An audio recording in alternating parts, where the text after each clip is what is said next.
All right, welcome and thank you for joining us for Seeds today. My name is Jonathan Stoops, and I will be both the host and one of your co-presenters for today's session. Before we get started, we have a few housekeeping slides to go, or a few housekeeping items to go over.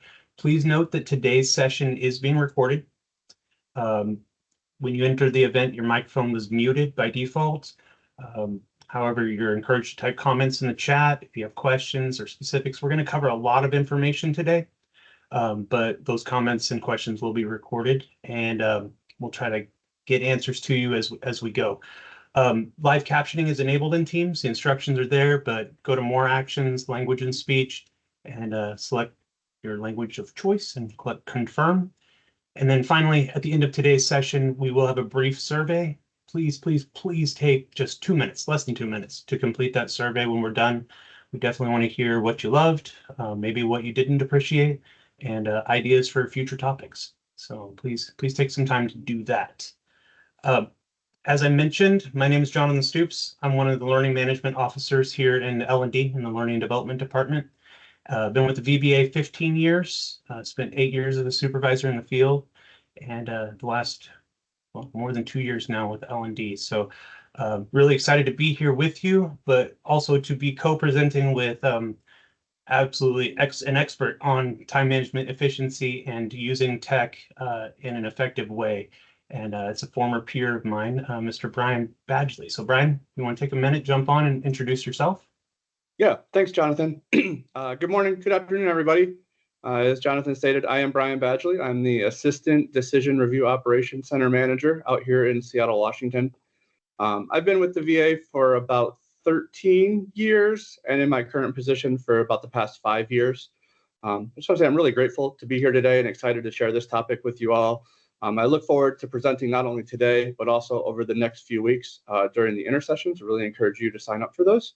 And just want to say thanks again to the entire learning and development team for the invite and for having me here today. So looking forward to it. Thanks. Excellent. Thanks, Brian. So as with any seed session or any government training at all, we have to have our course objectives, right? So the conclusion of this course, well, what we're looking to do here is examine the role of tech, the importance of those skills for employees being efficient. And we're going to look at some specific strategies in being effective and how we communicate and really being efficient and effective in managing time, right? Those are the objectives. If we can find some specific things to hit on that will empower you, awesome, right? That's the goal. I'm going to start with a couple questions, though. It seems like when we have new tech, and any of you have been around or with the VBA long enough that you remember when we launched VBMS, this will resonate with you. But Brian, I'd like your take on this first question. Why does new tech often have a negative impact? Because it's scary, right? It can be negative. It feels negative because it can challenge you. It can challenge your status quo. It can challenge the norm. It can create a lot of uncertainty. But I strongly feel that given time and direction and thoughtful guiding through new technology, it really can lead to significant progress, significant improvements in time management, in efficiency, in output. The value of the technology far exceeds what it takes to get us to the comfort level. But we all recognize and have to understand that at first, it's uncomfortable. I think it's almost designed to be uncomfortable at first. And then as you get familiar with it, as you progress with it, as you learn from it, then it's like, okay, I know how to assimilate this into my daily life. This really does make me, or has potential to make me a better person, a better employee, a better VSR, voc rehab counselor, management analyst, whatever you are out there. We all use tech every day, and none of that tech was easy the very first day we used it. But look at where you are now with some of the things that we put in, like Jonathan mentioned with VBMS. Give it that time, give it that thoughtful guidance, and it really does become really beneficial. I love that. And I like the statement with some thoughtful guiding. I hope that's what we can accomplish today, right? Because I think sometimes the difficulty or the negativity is just the volume of information. we're going to cover some very specific things you can do in Outlook and Teams today. But we've distilled that down. We've talked to people, consulted people. What are the things that were most helpful or effective? For some of you, those will be new and you're going to wish we slowed down. That's okay. We're recording, right? You can come back to this. We've also provided a handout that Nafi is distributing that goes through each of these things step by step, right? So, but if it's familiar to you, you know, obviously you take what you can use, you leave what you can't. Second question here, shouldn't we be talking about AI? I brought this up just because I want to acknowledge one, that yeah, AI is new, it's hot, it can be really helpful and efficient. That's not the topic of conversation today, right? Sometimes I think it's that huge scope of all the tools that might be available to us and what's useful and what's not. AI, yeah, it's amazing. There'll be other classes on AI. This class is specifically about hitting some highlights from Outlook and Teams that can be truly beneficial. And I think that's, yeah, we're just trying to pare it down. I have a quote here from Peter Drucker. Efficiency is doing things right. Effectiveness is doing the right things. We want to do both of those today, right? We want to point things in the right direction. We don't want to automate bad processes. We want, again, to look at some tools that can help us do things right and do the right things. Okay. Now I'm going to walk through what we're going to cover real briefly on a couple slides here, and then we're going to actually demo each of these different actions. But yeah, this is what we're looking at. First, we're going to cover Outlook. Within Outlook, Brian's going to share about shared calendars, mentions, you know, when you at somebody, delayed delivery, and then he's going to hand it back over to me to talk about quick steps, which is a really powerful tool if you haven't explored that previously. After that, we're going to transition to Teams, and we're going to look at delivery options in Teams using the planner feature, which is, again, another really powerful tool if you haven't experienced it before. And then we just want to show you some resources that exist that the VA has recently incorporated, and that's VA Central and the Microsoft Learning that's available within VA Central. So with that, I'm going to hand it over to you, Brian. You ready to roll? I am ready. So I'm going to share my screen here. Can I get a thumbs up here, or Jonathan, if you can give me confirmation once we can see that I'm sharing Outlook, and then we'll go ahead and get rolling here. Yep, we got it. All right. So first thing that I want to talk about today, it may seem simple, but sharing calendars and how useful this can be. Shared calendars are a really powerful tool for improving collaboration, visibility, scheduling efficiency across the enterprise. So we'll go through a quick guide here about how to not only share your own calendar, but also how to view calendars that have been shared with you and some of the benefits that we can talk about with shared calendars here. So really quickly, I'm displaying Outlook here. I'm in the calendar tab in Outlook if you wanted to follow along or use the handouts. We'll talk about first about sharing your own calendar with somebody else. It's a pretty simple feature to do. Across the top here, you move across the top to the right until you get the icon here with the circle with the 3 smaller circles for share calendar. Select the drop down and then select what calendar you wish to share. You'll get a pop-up window that comes up here. You can see I've already shared my calendar with a whole slew of people, but if I wanted to share that with somebody new, it's as simple as clicking the add button. What this brings up is the global address book. The one thing you might want to pay attention to is what address book you pull up. Mine defaults to the offline global address book, but if I wanted the entire enterprise, I would just select the full global address list. And let's say I wanted to share my calendar with Jonathan here today so he could see what I've got going on. Simply type his name in here, press search. There he is right there, Jonathan Stoops, Program Analyst. Double click his name and hit OK. Once I hit OK, his name will pop up here as somebody that I've shared my calendar with.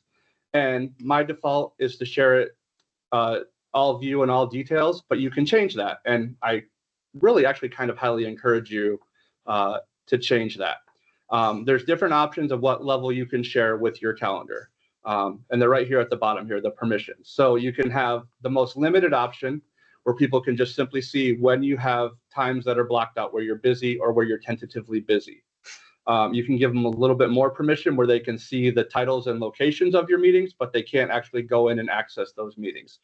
Or you can do the view all details, where that way they're able to see the meeting, where it's at, who it's with, what room it's scheduled in, things of that nature.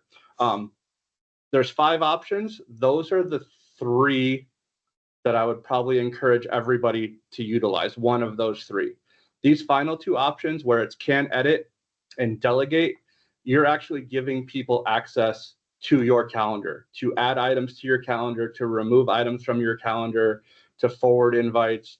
I would caution you to use that on a very, very limited basis. I don't do that with anybody that I share calendars with.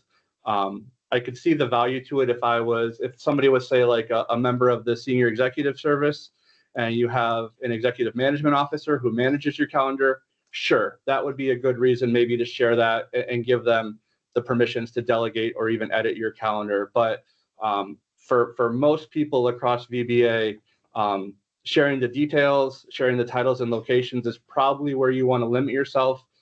You really probably want to limit who actually has access to go in and be able to modify, adjust, add, subtract, delete from your calendar. But once you select the appropriate permissions, let's just say I want to allow them to view all the details of my calendar, it automatically changes it here, and then I just simply hit OK. And then what that'll do is that'll send Jonathan an email to let him know that I have shared my calendar with him. He can go into the icon that comes up, hit accept, and then he has the ability to then view my full calendar as well. So let's say we've shared calendars back and forth, and I want to know what Jonathan's doing, because I need to meet with him, set up a time where I want to be able to meet with him. So I want to be able to pull up his calendar so I can quickly find out, okay, when do we have some time available that the 2 of us can get together, that I know he's free and that I know I'm free, and we can get that meeting set up or something else of that nature. So there's 2 ways that you can view a shared calendar of somebody that shared their calendar with you. The first way is to use the add calendar icon up here at the top. On the drop down, you'll just simply click the icon for open a shared calendar. When this happens, you'll be prompted to enter that person's name. So you'd want to enter their name from the global address book, or you could type in their email address. So brian.badgley@va.gov, and then hit OK, and it would pull up that calendar. Another way to do it is on the left side over here. Once you start sharing calendars, you'll have this shared calendar feature that'll pop up. And then if you click the little caret to open that up, this one shows all the people that have shared calendars with me. But one of those people that shared calendars with me is Jonathan Stoops. So if I just simply click on the box next to his name, it pops up Jonathan's calendar here onto my screen. So there's 2 ways that you can view a calendar. One is what we're displaying right here, which is the side-by-side method. I can see my calendar on the left in blue. I can see his calendar on the right in green. I'm able to go see, okay, I need to meet with him today. Looks like both of us have nothing scheduled at 12 p.m. my time. So I know that if I wanted to go meet with Jonathan today, I could send him an invite. He's free at 12 p.m. I'm free at 12 p.m. There's a good chance that he would be able to accept that meeting, and we wouldn't have to go back and forth on when are you able to meet? When can we reschedule? We can see on the calendar, okay, we're both free. If I send an invite, we should be able to both meet at that same time. Another way to view this, apart from the side-by-side, is the overlay feature. So if you'll notice on Jonathan's calendar here, there's a little arrow on the left-hand side. If I click that arrow, what it'll do is it'll overlay his calendar right on top of my calendar. So now it's really easy to see that at 10 a.m., I have seeds training, which we're in right now. Jonathan didn't share the details of his calendar, but I know that he's busy. I assume it's with this same class, but I know that he's busy. So I know if I tried to plan a time for him at 10 a.m. today, neither one of us are available, but we can easily discuss whatever we need to discuss without having to go back and forth on, are you available? Are you not available? When are you available? We can see it right on their calendar. Makes it really, really quick and easy. When it comes to sharing calendars, there are a few best practices that I want to share. If you're going to share the details of your calendar with folks, it's not always the best practice to call every meeting. If you're going to title your meetings, it might help to title your meetings so people know they need to know where you're at or what room you're going to be in, things of that nature. So being descriptive, You can use this like we talked about to avoid the double booking. It makes it a lot more efficient to go ahead and schedule calls, schedule meetings, anything that you need to schedule with any members of your team, with your supervisor, with your employees, whatever it takes. And then I'm going to say it one more time before I move on to the next topic. Permissions, right? Be very careful about the permissions. There's the 5 options available. I would really caution anybody to use those last 2, the edit and the delegate feature. Just know that when you do that, you're giving up partial control of your own calendar, and it gives somebody else the chance to modify your calendar. The first 3, just allow them to view it and view as much detail as you want. And those are the 3 that I would really highly recommend that you stick with at first, unless you have an absolute business need for somebody else to be in there playing around with your calendar. So that's the first feature in Microsoft Office that I wanted to share with you. Another feature that I wanted to share with you guys today is the mentions feature. And there's kind of 2 ways that you can do mentions. So I'm going to pull up a blank email, and I'm going to pull up a blank calendar invite, because mentions are really cool for both of these. So since we're talking about calendars first, let's start with calendars. Mentioning has a lot of it's a great way to draw somebody's attention to an email or to a calendar invite. Again, just kind of helping to improve that communication within teams. It really makes that message to whoever you're sending it to, whether it's an email message or that meeting invite, really targeted. So what it does is it allows you to tag somebody directly in the body of a message. And it's real simple to do. When you're in the body of your message, you just simply type @ and their name. Actually, so in the message here, you just simply type @, and let's say I wanted to include Jonathan. I would type @ and I would start searching for Jonathan Stoops. As soon as I click him, it highlights his name and it automatically adds him to the to line of the email or of the calendar invite, which is pretty cool. So they receive that visual cue. When they get the message, there's a little red exclamation point that they get with their email that goes along with that, whether it's the email for the calendar invite or the email message itself. They get that visual cue. And then when they open up the message, they have the bolded cue where they can see, okay, if I wanted to tell him in this message that, hey, I need a report by the end of the day, something like that, I could put that in there. He sees that right in the body of the message. It's directed right to him. So he's got the visual cue in the message. He also has the visual cue in his inbox, because there's going to be a little red exclamation point next to that message in his inbox. Hey, Brian, can I just jump in real quick and say this is really handy if you're sending a group email. If you're sending an email to your whole team, there's 9 people on your team, but there's do outs that you're going to talk about in the email for 2 of those people. Well, if you @ those people when you talk about those specific do outs, they get special attention drawn to those items when they receive that email, right? Really just helps really, again, target that communication. Love that feature. Absolutely. So really simple. I'll type @ in their name, really easy to get it in their body of either the email message or the calendar invite. It does both by adding them directly to the to line if they're not already included. Really great way to pull them out. Some best practices for this: if you're going to @ somebody and you're going to give them something like this where I'm highlighting Jonathan, make sure you're specific on why you're highlighting him. I wouldn't use this as the following people attended today's meeting and then @ all of those people. That's really not what it's for. It's for, like what Jonathan was mentioned, an email maybe to a large group of 10 or 15 or 20 people, but of those 10 or 15 people, I need Jonathan to really focus and do this one specific thing and make sure that he sees it in there, so you can use it for that. So use be specific, use clear asks. You can combine them with action items, like what I was saying. If we @ Jonathan, and then I could write a message after this, please send your final report by, a due date or something like that, where you can give them a clear, specific action as part of a larger, broader overall message. And like I said before, just use them sparingly. When you're going to call somebody out or use it like this to highlight that action, make sure it's really necessary to highlight that action. Don't just go ahead and do it just because it's a fun feature. Except we don't need to use this for like an attendance list or something. We all, who was at the meeting. You don't need to call them out and say, hey, you were at this meeting. Use it for very specific features, for very specific needs. So that's the mentions feature, really great feature in Outlook. And then once you've done your mention, we can move on to our next cool feature that I want to talk about in Microsoft Outlook, which is delayed delivery. A lot of us, we send emails back and forth all day, every day. But did you know that you can actually tell Outlook to not send your email right now and send it later in the day? That's called delayed. It allows you to compose those emails right away and then schedule when they'll be sent at a later time. Another great tool for improving workflow, great for maintaining professionalism and avoiding some after hours communication if you're one of those type of people.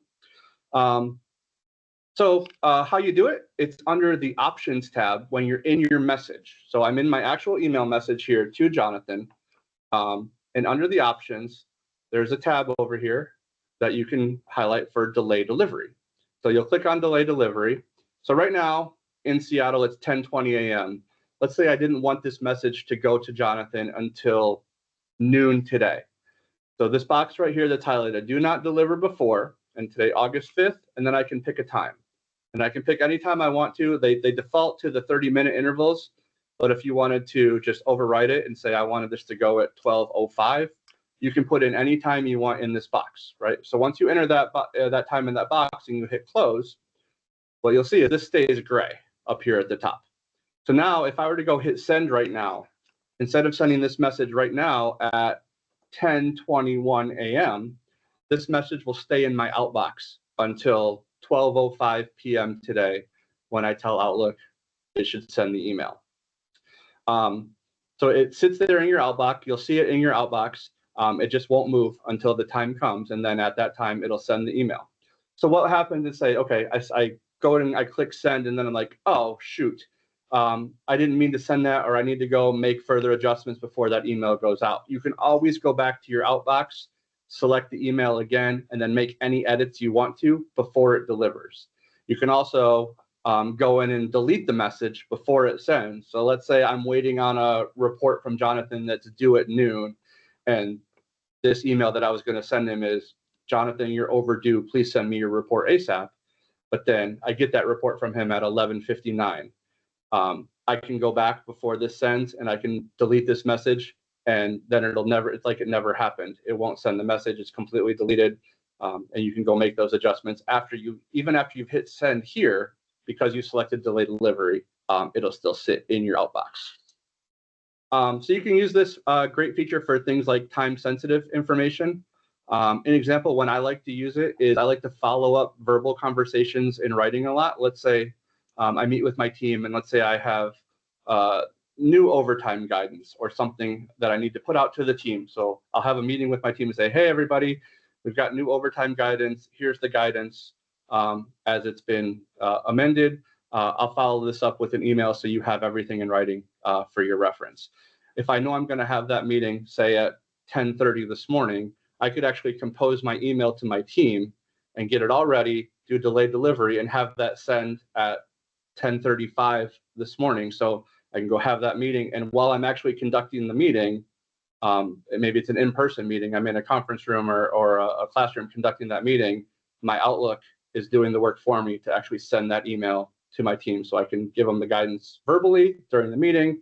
And I say I'm going to follow it up with an email, but I've already done that ahead of time, and they have that email in their inbox before they ever get back to their desk. So really cool feature to use it in specific situations when you need to send that message out, but maybe you don't need to send that message out right this second.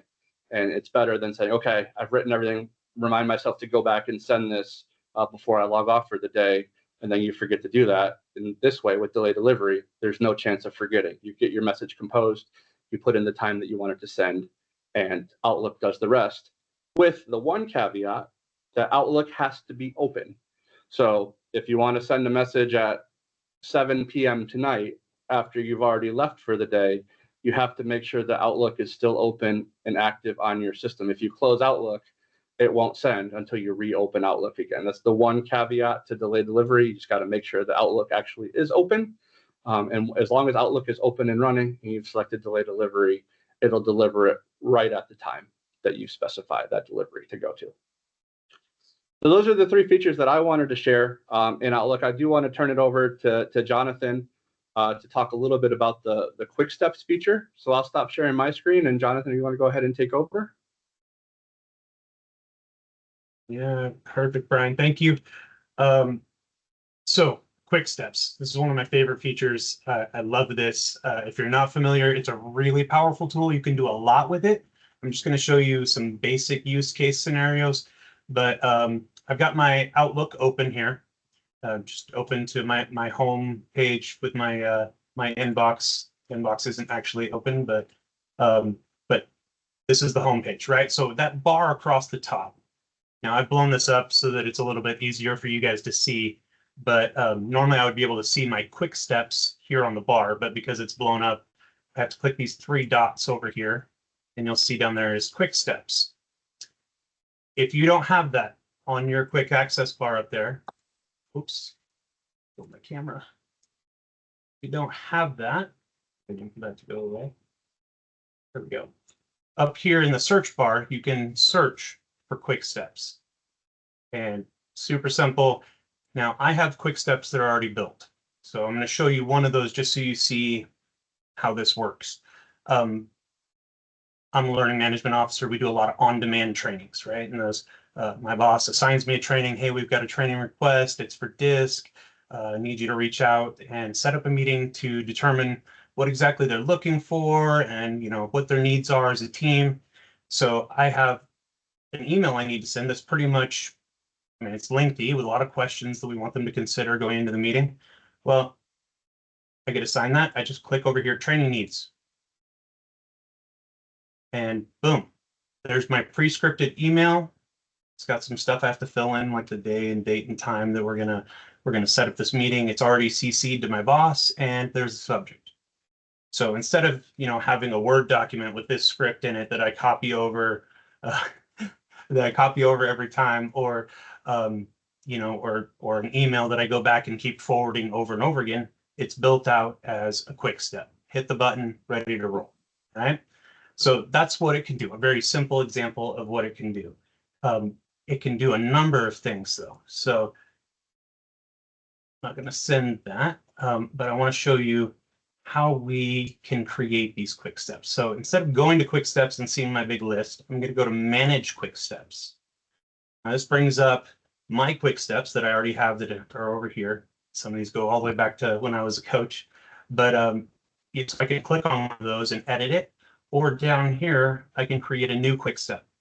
So I select new, and it gives me a drop down with multiple options. These are like pre-scripted options. There is a custom button where you can make it up from scratch, but examples of things you might use this for. Move to folder. Let's say you have a folder set aside for all the emails you get from contractors. Well, you could set up a quick step that runs every time you launch Outlook and automatically moves any emails from these addresses into this folder, right? Just keeping the inbox a little tidier, keeps it clean. Super simple. But I'm going to demonstrate the new email to one.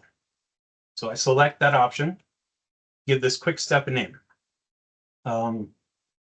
Repetitive task we do in email. Well, we were all doing emails for the 5 things that we did this week, right? Well, so I created a quick step that says 5 things.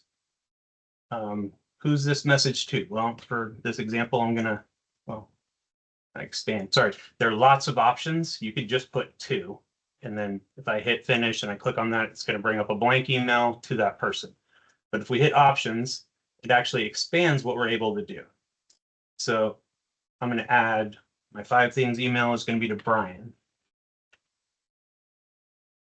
And, I want to CC my supervisor. So Simone is going to be CC'd on this every time I send it. And the subject's going to be 5 things I did. And then I'm just going to create a template that I fill out each week. Please see below. 1, 2, 3.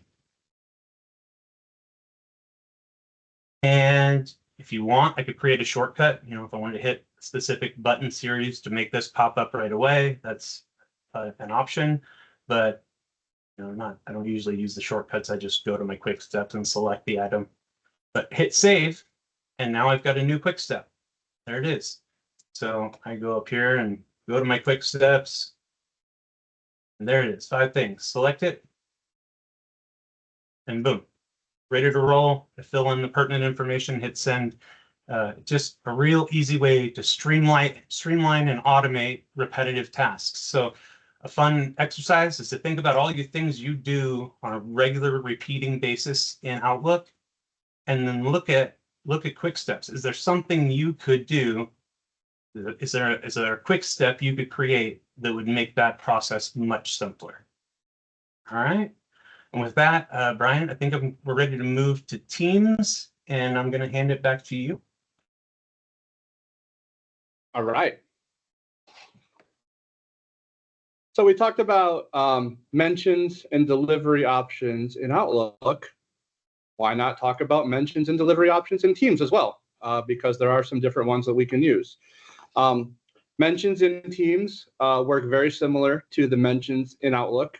I'm sharing a single chat between Stoops and myself, but the mentions feature probably works best in group chats scenarios where you've got a lot of people on a chat. But if there's something specific that you want to highlight for one specific person, just like in Teams, you can @ them. So if you do the ampersand, and then you can share anybody that's within that team, and you highlight them, it'll highlight them. And then what it does when I send this message, it'll actually put, again, that little red exclamation point next to that message when Jonathan gets this. So he'll know, okay, hey, there's something that I really need to pay attention to within this message. If you're working, let's say, one-on-one or in a large group setting, and you want to change your delivery option for everybody within that message, there's also another way you can do it. And if you come over to the little plus sign before you send your message, so let's say I'm going to send a message, I'm just going to call it test. In the plus sign here, I can select my delivery options. And Teams gives us 3 options of how we want to deliver. The standard option, it's what we all use every single day. It's what defaults to.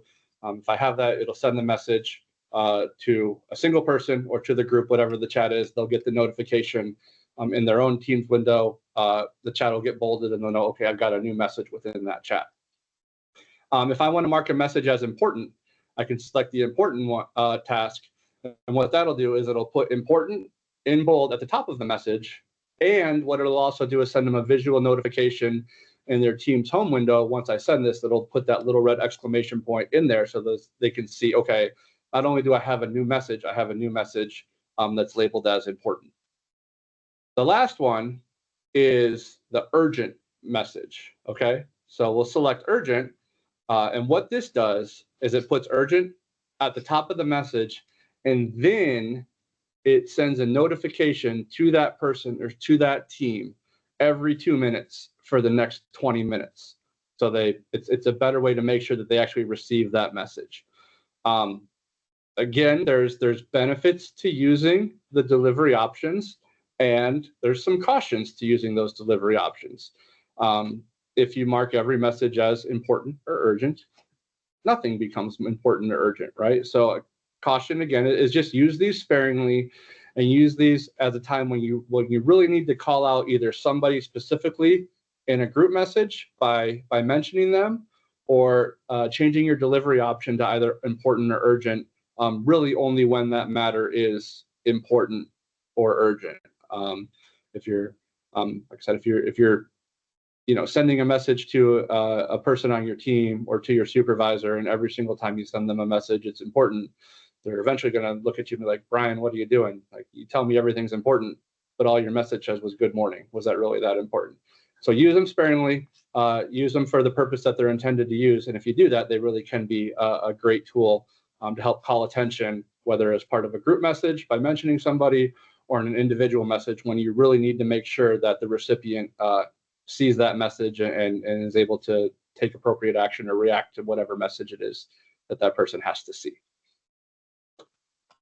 Also in Teams, I want to talk about the planner feature.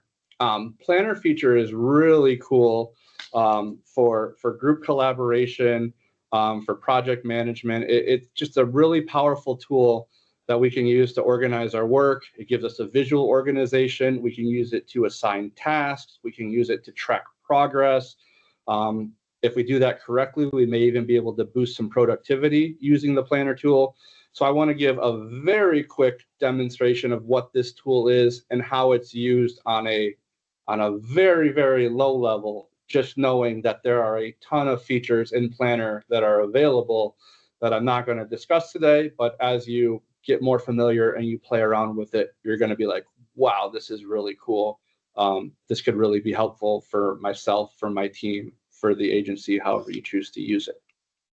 So in Planner, it has to be part of a team within Microsoft Teams, right? So we have our chats, and then you have our teams. So for demonstration purposes here, I created a new team called Planner Demonstration, really original, right?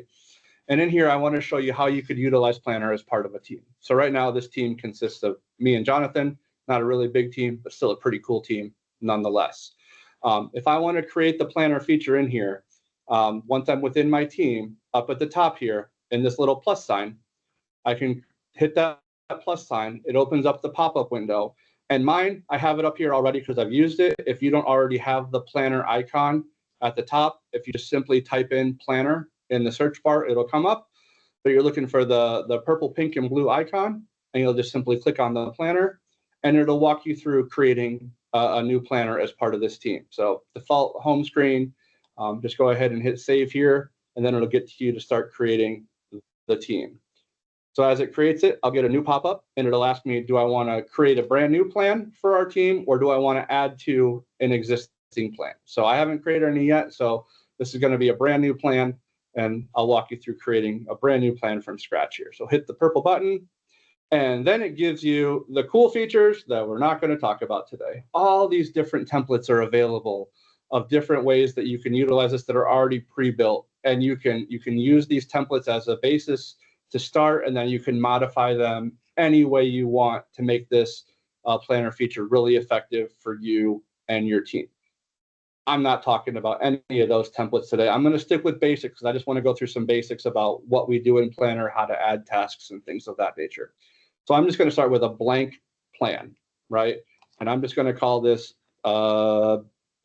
planner, right? You can name it anything you want. I'm just very unoriginal today, so we're calling it Planner. And it'll go ahead and create it. It does take a couple minutes to create the plan. So just for efficiency purposes, I'm going to jump over to one that I created earlier, so we don't have to sit through the cycling. But I created one earlier for demonstration purposes. So this is what it'll look like when you pop up with a brand new plan. Right now, you can see there's really nothing to it, right? But there's really cool things that you can do in here. So you can add tasks.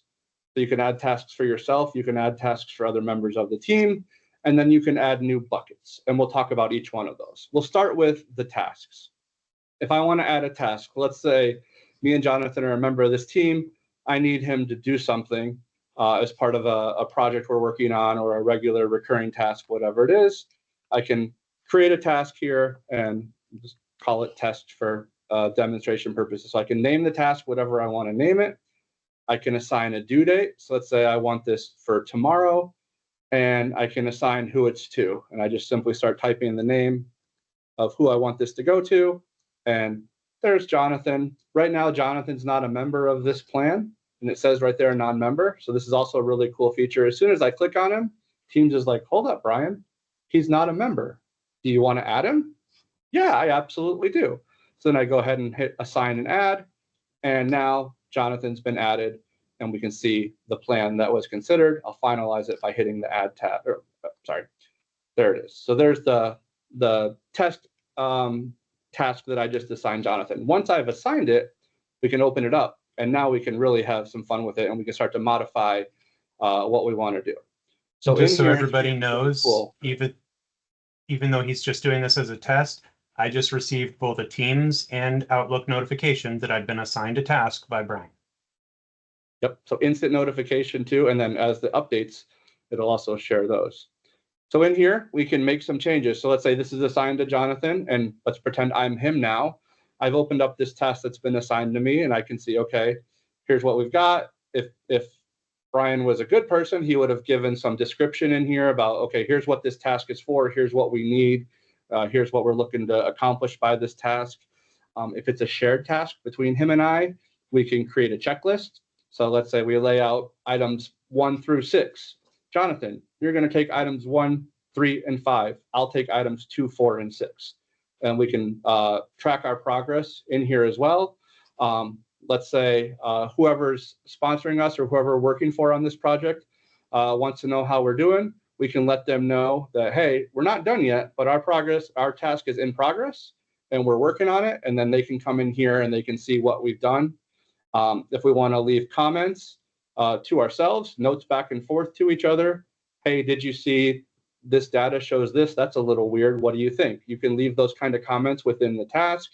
If you want to attach documents, you can just hit the add attachment and you can easily add any Outlook doc, any Microsoft documents, PDFs, whatever it is you want to add to that, and that's easily shareable. And then you can both have access to those same documents as well.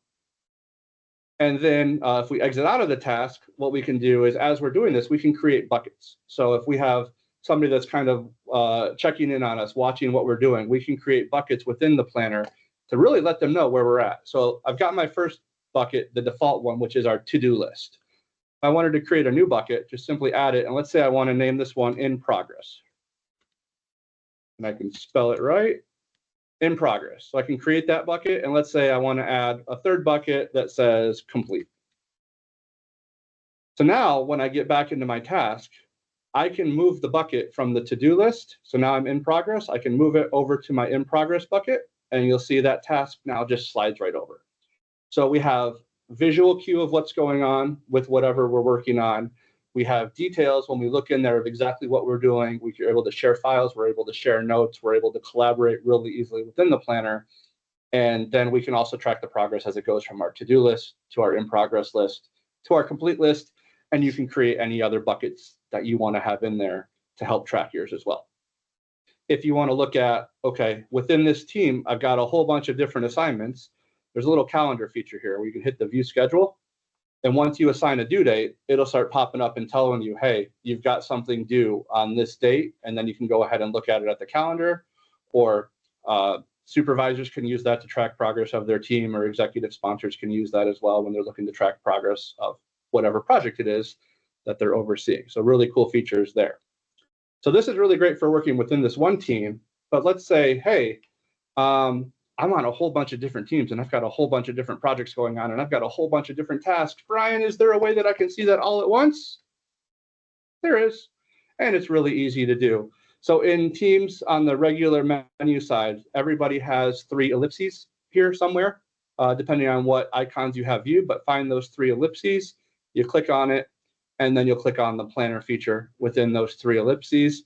What you'll see, and if I had any tasks, it would be really great for this demo, but I don't. But what you would see are, it'll default to my tasks, and then across any team that you're a part of, if there is any task assigned to you, you're able to see it right here with what the task is, what project it belongs to, and what the due date is. So you're really able to use this not only to organize a group project and team collaboration, but you're also able to use this planner feature to really organize your day and your time and make sure that you remain on task to deliver whatever it is that you need to deliver across whatever projects you're a part of. So really cool feature in Teams. I touched on about 1% of what the planner feature can do.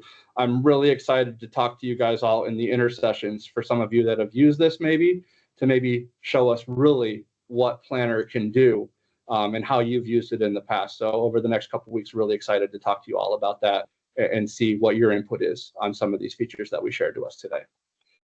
So that concludes my portion of the demo here in Teams. We do have one more topic that I want to hand it over to Jonathan to talk about VA Central, and then we'll go ahead and wrap up today. All right, awesome, Brian. Since our team does use Teams and we have multiple calendars, I just wanted to show what that looks like. So I've got some tests. These are just future due dates, but so when we have calendars, like Brian mentioned, task planners for different teams, showing them all in one list, super easy and really helpful. And we do checklists on, like when we're doing SOPs, there's 6 steps, there's, When we have to create new trainings, there's multiple steps. We add steps and go through those. So it is really helpful to see it all in one place and avoid that management by email, right? When you have complex programs and projects that you're managing, avoid managing by email is so helpful. Our last thing we want to share today is really just sharing a resource that VA has put out there that is connected to, so obviously the VA has a contract with Microsoft, right? Well, Microsoft has a ton of resources that are out there as far as learning and, quick tips and videos and that kind of thing. So if you have, the urge to dive into some of that material, VA Central and then Microsoft Learning components of VA Central is where you want to go.